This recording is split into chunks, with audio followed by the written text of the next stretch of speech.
Once immensely popular amongst kids and adults alike, arcades have become more and more rare and hard to find. That's not to say that the games inside have been forgotten. As a matter of fact, many of these games have a legacy that will seemingly last until the end of time. Here we take a look at 11 most insane arcade games in the world.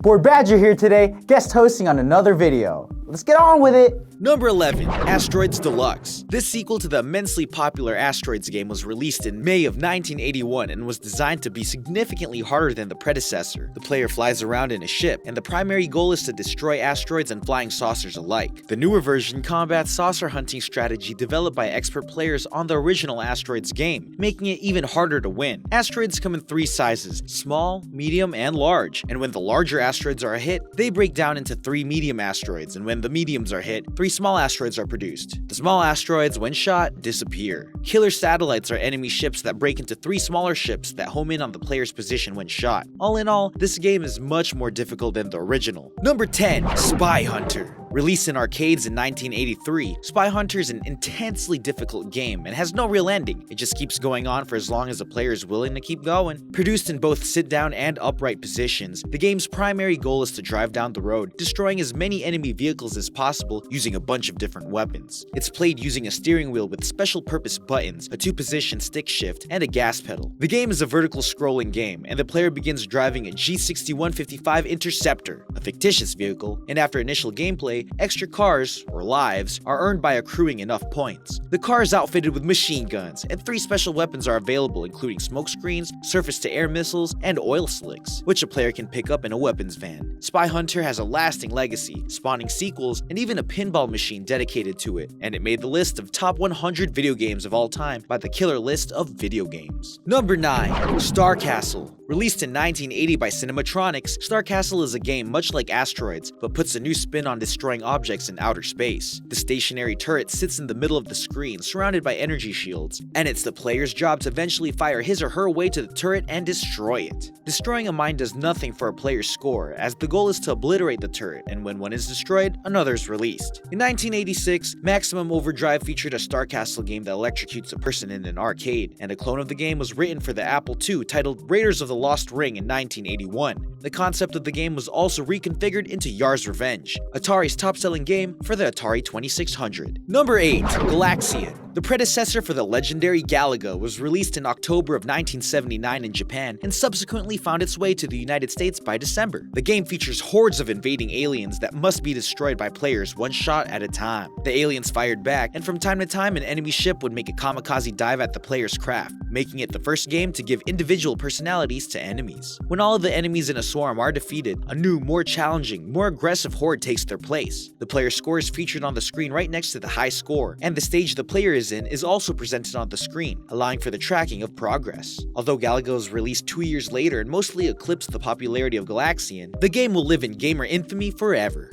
Number 7. Ghosts and Goblins. Released in 1985, Ghosts and Goblins is a side-scrolling platform game that was developed by Capcom for arcades. The game is played by controlling a knight on a quest to rescue Princess Prinprin while getting confronted by a series of horrible monsters trying to halt progress. Princess Prinprin has been kidnapped by Satan, king of the demon world, and it's the player's job to fight past all of Satan's defending demons to get to her. Players can only be hit twice before being sent back to the beginning of a new level and losing a life, or to the halfway point of the level if they make it all the way to the final boss and defeat him. The player starts all over again with the gameplay upped in difficulty and intensity. This keeps happening a bunch of times until the final genuine battle is reached and won. Ghosts and Goblins has been adapted for many platforms, and multiple sequels and spin-offs were made following the original. Number 6. Joust. Who doesn't remember this classic arcade game? It was released in 1982 and immediately popularized the concept of two-person cooperative play. The game is played by controlling a knight riding an ostrich using a joystick and a button, and the goal is to vanquish enemy knights riding buzzards. The button controls the flight of the ostrich, the intensity of the tapping determines the elevation of the bird, and players navigate from rock platform to rock platform, all while flying above a deadly pit of lava. When an enemy is defeated, an egg drops and can be collected by the player to gain points. But if the egg sits too long, a new enemy hatches from within and needs to be defeated yet again. Joust was featured at number 83 on Next Generation's Top 100 Games of All Time, and in 2008, Guinness World Records featured it as number 69 arcade game in creative, technical, and cultural impact. It also spawned a sequel and has been included in multiple greatest hits compilations for various platforms. Number 5. Targ. In 1980, Exidy released this arcade game that became pretty highly successful. The objective of the game is to steer a vehicle through a 9x9 grid of sheets and buildings in Crystal City, all while shooting enemy vehicles and avoiding collisions. The vehicle the player drives is the Wummel, which appears looking something like a green car, and the enemy vehicles appear as red wedges. Players who take too long to clear the board find the enemy speeding up faster and faster until their speed overtakes the speed of the Wummel. The enemy's only objective is to ram the Wummel, so it's advised to watch out and shoot fast. Number 4. Robotron 2084. This shoot-'em-up style game was designed by Eugene Jarvis and Larry DeMar of VidKids and released in 1982 and has been called one of Jarvis's best contributions to the video game industry. Players find themselves facing off against robots staging a cybernetic revolt against humans, having to defeat endless waves of AI and rescue as many humans as possible, all while accruing points. 2 joysticks are used in the gameplay, the left for player control and the right for weapon aim, and each level consists of a wave of robots to destroy and at times family members to rescue. If the player gets hit by an enemy projectile, runs into a robot, or stumbles into an obstacle, they lose a life.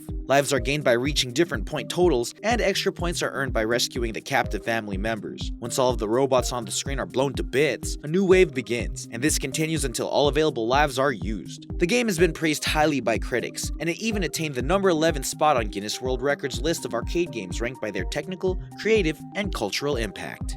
Number 3. Berzerk. Released in 1980, this arcade game is stressful. So stressful in fact that it's speculated that it may have had a role to play in multiple real-life deaths. The game is played inside a maze filled with robots that shoot at the player. The player navigates the labyrinth and fires back using a joystick and firing button. Points are earned by destroying the robots, and once all of them are killed, Evil Otto tries to chase the players down before he or she can exit the maze through an opening in the far wall. In October of 1982, Peter Burkowski was playing the game in Friar Tuck's game room in Calumet City, Illinois, and made the high score list twice in only 15 minutes. He then collapsed and died of a heart attack just seconds after the game was over at 18 years old. Whether the game killed him or not, his death is forever tied to the game. Urban legend has it that Burkowski isn't the only person to die with a direct link to the game, but those reports have been unconfirmed. Number 2. Defender. In February of 1981, Defender was released to the masses and ended up becoming Williams Electronics' best-selling game and one of the highest-grossing arcade games of all time. It helped to create the genre of purely horizontal scrolling shooter games and spawned sequels of tons and tons of imitations alike. Gamers play on an unnamed planet where they must fly a ship and shoot alien invaders using a joystick and 5 buttons. The player destroys aliens, all while protecting astronauts from abduction, and if all the aliens are destroyed, they move on to the next level. If they fail to keep the astronauts from being abducted, the astronauts return to mutants that need killing before the planet is restored and the player can advance. Initially, the player starts with 3 ships, but they can earn more if specific scoring benchmarks are reached, and the game ends after all the ships are used up. It's been called one of the most challenging games in the industry, but that hasn't stopped it from reaching a popularity level amongst gamers that's pretty incredible. Number 1. Sinistar. This multi-directional shooter was released by Williams Electronics in 1983 and has come to be known as one of the hardest arcade games ever. Players must destroy planetoids to release and capture crystals needed in the building of Cinnabombs. Enemies are also out trying to obtain the crystals and at times steal them from the player to construct the Sinistar. Planetoids must be destroyed at the right time, otherwise no crystals are released. The player actively tries to shoot planetoids and collect crystals, all while avoiding attacks from enemy ships. The player goes through 4 zones and tries to mine crystals and destroy the Sinistar. The enemy can continuously repair the Sinistar, making it a win that much harder to attain. It's been adapted for use on many consoles throughout the years, and was featured on Midway's greatest arcade hits on the Game Boy Advance. Didn't this list just make you want to dig into your old bag of quarters and head down to the local arcade and get your game on? We know it did for us. Want to see more of that? Click right up here for more videos of me, Bored Badger.